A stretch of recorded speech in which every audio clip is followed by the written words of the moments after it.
Welcome into the Jazz Fan Show here on a Saturday at noon. It's a great day. Bogey, bogey, bogey. I have sound for that, but we have Bruce Pitcher on the line joining us today, so I won't be able to play it while he's on. Welcome, Bruce. Hey, I'm glad to be here. Glad to be here. What a freaking game. Let's just start there. Let's just get it started. Let's go in reverse a little bit. Let's start with the Bucks, actually. Let's start with that game. Might as well. It's freshest on our mind, right? Anybody get any sleep? I never get any sleep, to be honest. Right. No. Too busy in the data lab, Okay, yeah. And finding some sick beats. Exactly. So my story is I had to, I still love my son, so I get to go to his basketball game. So I'm stuck in Salem in a cinder block gym where I can't even get the radio version of the game. So you guys are going to have to tell me what really happened. The Jazz won. Oh, good. So I don't know if you saw that. Did you? They just got better. You didn't see it on your DVR or anything. I don't know. I assumed you knew that, man. No, it was quite the thing, man. The Jazz got out to an incredible start. Incredible. I was like, we're rolling these dudes tonight. Because Mitchell hadn't even got going yet. We were rolling them. Yeah, absolutely. What was it that was going on? Like, I could see the score in the ESPN play-by-play text thread, but I didn't know, really, you can't feel for how everything's clicking. And like Bruce said, Donovan, he only had a couple points during that run. Yeah. He had kind of a very off night. Let's get real. Yeah. He had an off night because that wasn't even a foul on that last second play when he was asking for one. He just lost the ball. I was like, what is he doing? I don't know what was going on. I mean, I think it could have been a foul. Not gonna lie. It could have been a foul, but he's got to be stronger. That's what he worked on in the offseason, is stronger to hold on to the ball. But let's just say this. The good thing is, last year, Donovan having a game like this, we don't have a chance. No question about it. That's the X factor. We got Bond, we got Conley now. Yeah, man. We got some guys that can definitely step up. But we're getting a little bit ahead of ourselves because Ryan doesn't even know what we're talking about, right? Yeah. So the Jazz, they start off with this crazy hot start, okay? They hold Giannis, the Greek freak. I don't know, Giannis Antetokounmpo. I've heard of him. Okay, you've heard of him. Yeah. Reigning MVP. They held him to 2 points in that first half, okay? That was his lowest half scoring since April 2007. They held him to 0 for 7 shooting in that first half. That's unbelievable. So they're up 20 in the first half, right, at halftime? Yeah. That third quarter was horrendous, man. Horrendous. They had the Bucks had 39 points in the third quarter. Were we just not playing defense, or? I think they just shut Donovan down, and it really kind of just mucked everything up, Yep. And Conley kind of wasn't having the same factor that he was having in the first half. Everything just didn't seem. Something was just not clicking. Yeah, it looked like Conley, something happened at halftime. In the first half, he was just cruising. I think he ended still with 19 points or something. But yeah, and he actually had a good shooting night. I mean, it's not like he had it. He was 5 for 9 from 3, 7 for 15 overall. So it wasn't but that all happened in the first half, I feel like. Yeah, totally. The third quarter, Jazz dropped the ball. Rebounds, turnovers, and free throws are an issue. So I see the score, refreshing every 15 minutes. Right. That they're coming back. And it starts to give me a little, post-traumatic stress from last year where we would have these long stretches of just nothing. Like where we got outscored 20-something to 0 one time last year. Yeah. Mm-hmm. And I was like, not again. I mean, I thought we kind of got to a point where, we'll let them go on a little run sometimes, maybe a single-digit 8 or 9 point run, but I thought we got rid of these enormous dry spells. So I was really, really concerned. And then I get all excited because I see it coming down to the end, and we pull back out to another lead, right? Yeah. And then with a minute and a half left, refresh again, and it is tied. So, yeah. Yeah. So I have a theory, man. It's not really a theory. It's just an observation that I always notice every single year. The refs have a pattern for the way that they call fouls, right? It's something that we always know, but it seems like they're not doing a very good job of calling them consistently even. It seems like one team will get all the calls either at the beginning of the game or the beginning of the half, and then the other team gets the rest of every call. You know, like they have to call it even. Those foul numbers have to be at least semi-even. And it's something that I've noticed in pretty much every Jazz game this season where it hasn't been a blowout. Like they call all the fouls on one team either in the first half or the beginning of the game or whatever, and then the other half of the game it's completely opposite. It happened during the Phoenix Suns game that we were at. So they're just done pretending. That's true. They're done pretending. They used to try to go like every other foul just to keep it even. Now they don't even care. It's weird. We'll just load them up on one team, and then the other team just happens to catch up at some point in the game. Mark my words, dude. Next time you see the Jazz either getting a bunch of fouls called on them, like all at once, or against the other team, it will be exactly opposite the second half of that game. Just mark my words. I swear it to you. Because it happened. It's already happened like 4 times this year. Do you mark them, Bruce? Mark those words. Mark them. So mark those words. And Gobert kind of just at the last minute I don't know what happened. Last minute he grabbed, he missed 2 free throws, and it was just kind of like, what the heck was he doing? And he turned the ball over. These free throws are driving me insane. Yeah, dude. we have not improved with that. And 20 freaking turnovers again. Yeah. We got to stop. I don't understand it. I don't either. That just shows like what we could be as a team. That's the thing that's crazy to me. I mean, granted, I couldn't get as excited last night because of my knee, because I had knee surgery and everything, so I had to keep it on the way, freaking like going nuts. I had my bone some of my bone trimmed off, and my meniscus completely taken out. And so I almost jumped in the air, and when Bon hit that shot, oh my gosh! I would have loved to see that, dude. I'd love to. I think I'd love to watch a Jazz game with Bruce Pitcher on a little bit of painkillers. You know? Yeah. You know what I mean? Maybe that should be a segment that we do one of these days. Let us know that next surgery, and we'll record it. You got it. Bruce Pitcher, high on the Jazz. It'll be one of those. That's right. One of those videos. That's the only painkiller I needed. Bon hitting a 3. It'll be like one of those videos where the people are coming out of anesthetic, and it'll just be you telling us how much you love the Jazz while weeping openly. I was thinking about that because Ryan sent me that video the other day, and I was thinking about that first thing. I'm like, what if I come out and I'm like, I got the Jazz game tonight. Oh, man. Man, I would love to see it. Just let us know, man, please. Oh, I will. Bruce, are you a little bit, are you still nervous at all about this tattoo thing, or you feel like you got a good start? We're on pace, we're on pace. I'm a little nervous. If we would have just won like that Kings game the other night, that Sacramento one like last weekend, we'd be way ahead of schedule. But we're 5-0 at home, and that's what I was banking on for those wins, is having that home dominance again, And right now we are, and we're beating some good teams at home. We're not beating. I mean, we beat the Clippers, the Philly, and Milwaukee. Who can say that this early? Absolutely. In the season that they beat that many teams, those teams at home. I've been seeing a lot of those charts where it shows like an X-axis and a Y-axis, and it has a bunch of clipped out pictures of which teams are doing well and which teams aren't. And the Jazz are always one of the leading teams in that, or the Jazz players. Like this first run of games has been really good for the Jazz, and it's weird because there's a lot of people who are still freaking out for some reason. I don't get it, because it's like first of all, we're not going to go 82-0. Second of all, we're not going to go beat the Warriors 73-9.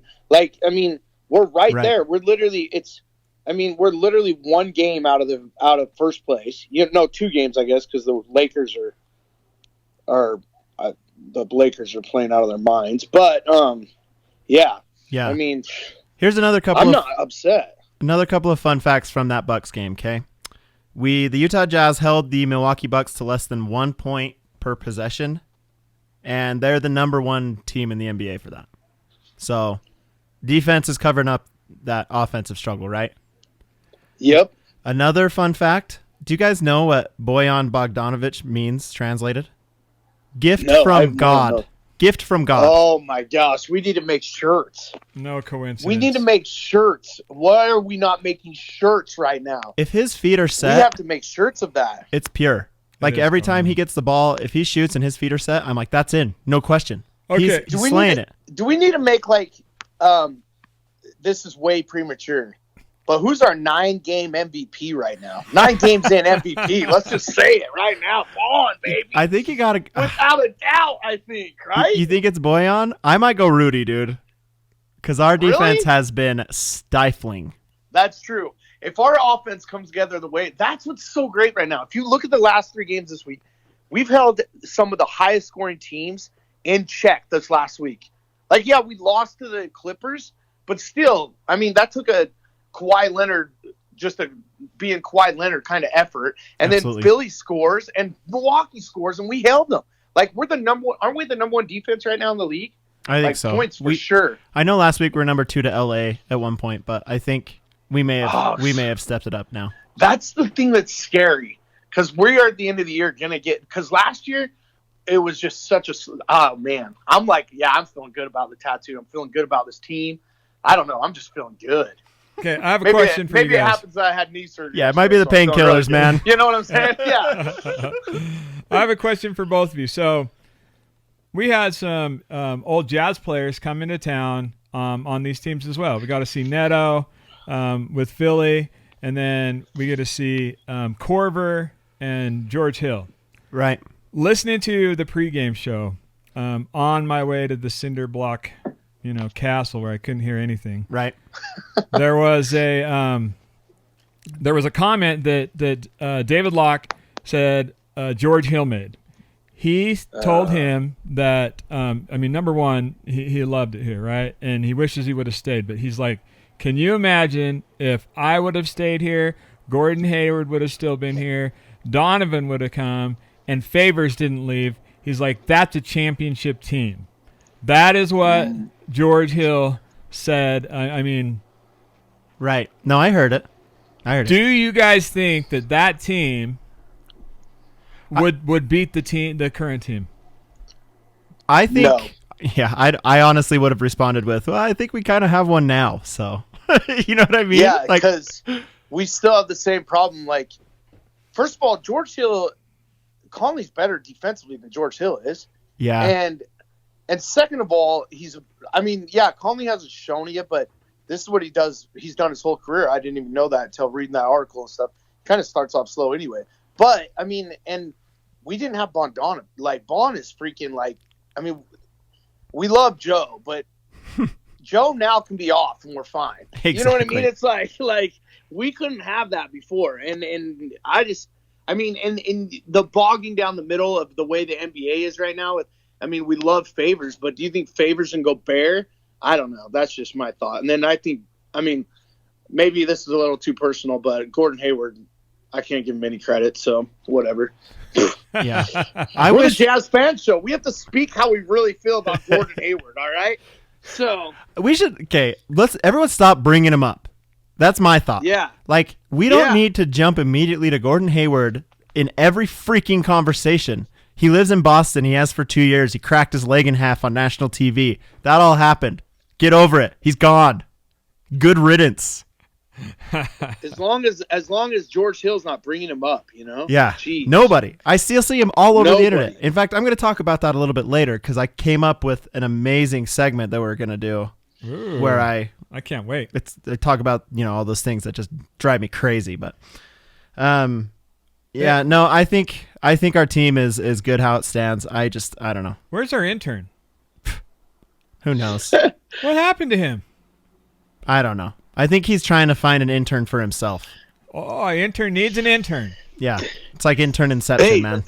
We got to talk about this too. We just have to. What about the shoes that Donovan was warming up in tonight? The camos. Yeah, we took note. The camos That said thank you on the side.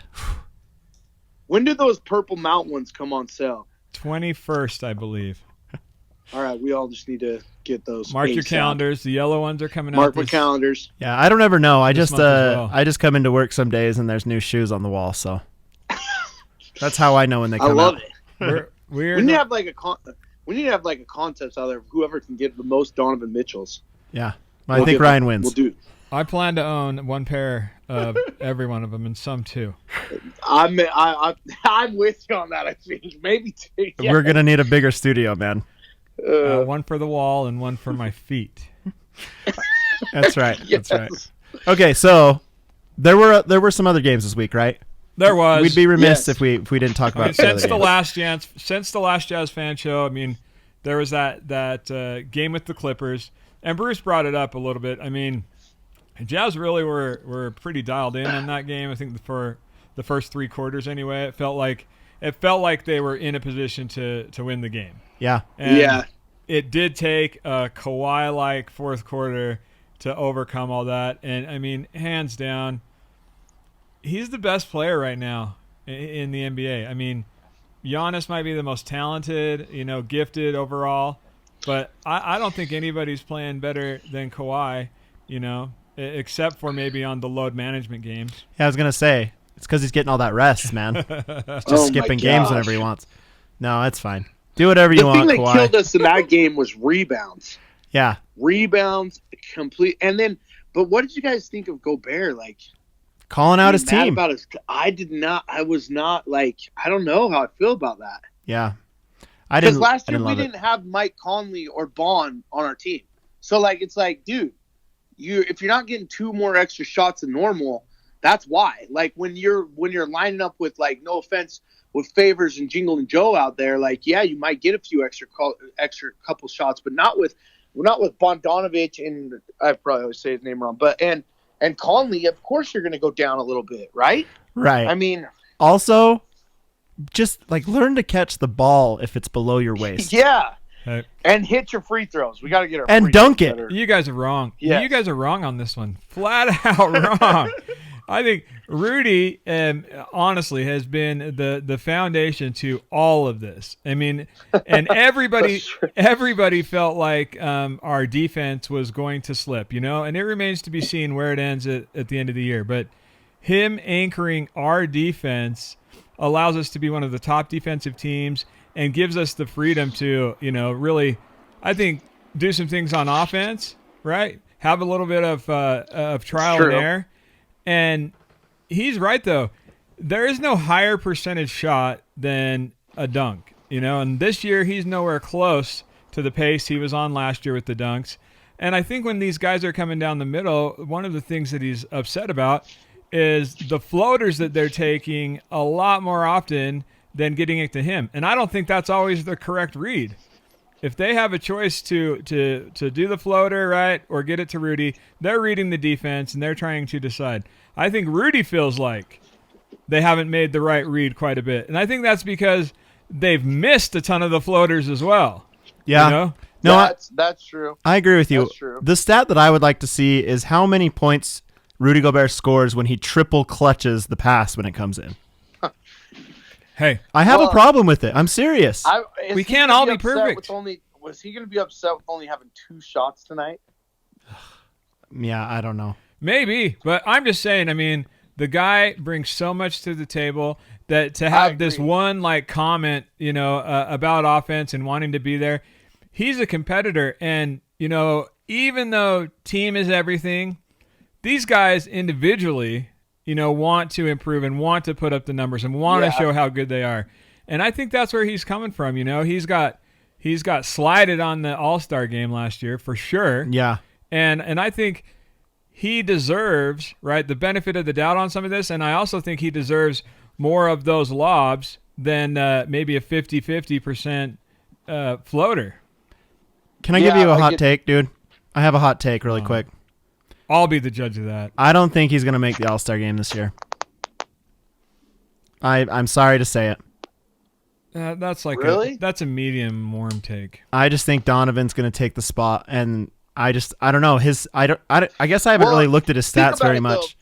Think about it. Steph's not going to be there. Clay's not going to be there. Draymond's not going to be there. All 3 of those guys are gone. Yeah.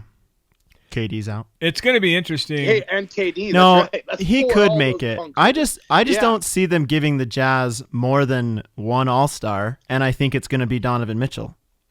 They got to give us 2. We're going to be top 3 or 4 by then. We really are.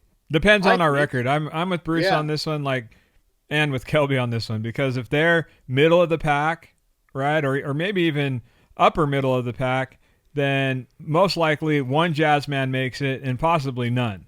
And the only way that's going to happen is if they're voted in, by the coaches or as a reserve. And that's the problem. There's no chance they're going to be starters. Because it's Utah. And Utah doesn't have as many people as these other huge cities where they can just vote in whoever they want. They'll probably vote in like Kobe Bryant or something, Yeah. Because that's how it goes. Maybe one of them be injured again and they'll be out. Yeah. And I hope it happens. Like, I hope the Jazz get 2. I'm not seeing it right now. I think it's going to be Donovan. Maybe Kawhi will be on load management and not be able to play. Yeah. I also kind of think Bojan has a case for it too, Like, it sucks. It's a good problem to have, I guess, but it sucks. If they get it rolling and they're in the top 1 or 2 at the All-Star break, 1 or 2 in the West, then we have a shot. We have a shot at 2 of them. Yeah. What we haven't touched on a little bit that we were concerned about when we talked about coming into the season was what if Ed Davis got hurt? Yeah. I want to talk about that a little bit. On Earth, but Bradley's been decent. Pretty solid, man. Doing what we need him to do. Yeah. You know what I mean? I will say the defense looks pretty lost when he's out there. Yes. But he's doing fine offensively. Yeah, offensively he's getting rebounds. I have a name that I want to talk to you guys about just really quick. Do you guys know the name Joakim Noah? Yes, I do. Yep. You know he's a free agent? I'll sign him right now. For a reason? Yeah, I just am wondering what you guys think. Because we could bring him off the bench, right? I don't know. I in my opinion, he's the kind of guy that would just be that guy off the bench that's like Crowder. Like, just when we need, like, just that toughness, just going to get the crowd fired up. I don't know. I think I think I'm pretty high on him. Listen. He's coming for cheap. There's a few guys out there. I mean, Kenneth Faried. Yeah. I think, he just signed in China. Yeah. I just think that we also have this opportunity to find out if Bradley is going to, have a future. If he's going to have a future, he's got to play against these NBA guys. He's got to go through some of the ups and the downs. And as long as it's not costing us games, I think we're okay because, we're looking at 4 to 6 weeks for Ed Davis, Edward Basketball Hands. Right. And we're hoping that at the 4-week mark, it's looking good and it's closer to the 4 than the 6. Yeah. But we will see. Bradley is going to have to contribute. He's going to have to really make the most of those minutes. Yeah. And if he does. And he did tonight. Yeah. I mean, he was getting some rebounds. He was scoring a little bit. Kelby said it. He is a little lost on the defensive end. And sometimes a lot lost. And it kind of screws everything up, though. That's the problem. Is that center, everything runs through that position on defense. Yeah. So 11 minutes. Yeah, he was like the only dude that had I guess we did have a couple of negative guys on the court. That plus minus stuff. Yeah, totally. But 11 minutes, he had 8 boards, 7 points. I think the way we miss Ed Davis the most is that rebounding from the backup center. We're obviously just getting owned on these boards. Just every game, it seems like. That Clippers game, I feel like I watched them get like 30 offensive rebounds. I was going crazy, dude. I think they did. So I think that's where we miss Ed Davis the most. He's obviously like the most prolific rebounder per minute in NBA history, right? So that was my thought behind Noah. I don't think we need it necessarily yet, obviously. It was just an idea. Let's talk next week. Yeah, let's talk next week. I might change. He has 0 offense, but he will get in there and get some dirty rebounds like the Rodman used to do. I think honestly, there's something wrong with all 3 of us. I mean, we could sit here and talk about basketball for the next 24 hours straight and love every minute of it. Unfortunately, on the radio station, we have to take a break. Sometimes it just happens. But if you guys will stick around, we're going to dig into more of the Jazz and our fandom and really everything. Yeah, there's a lot coming up on the show. I want you to know I figured out how to beat James Harden. So we'll talk about that on the other side of the break because I've unlocked the mystery, guys. Dang it. Stick around. You're listening to 97.5 and 1280 The Zone.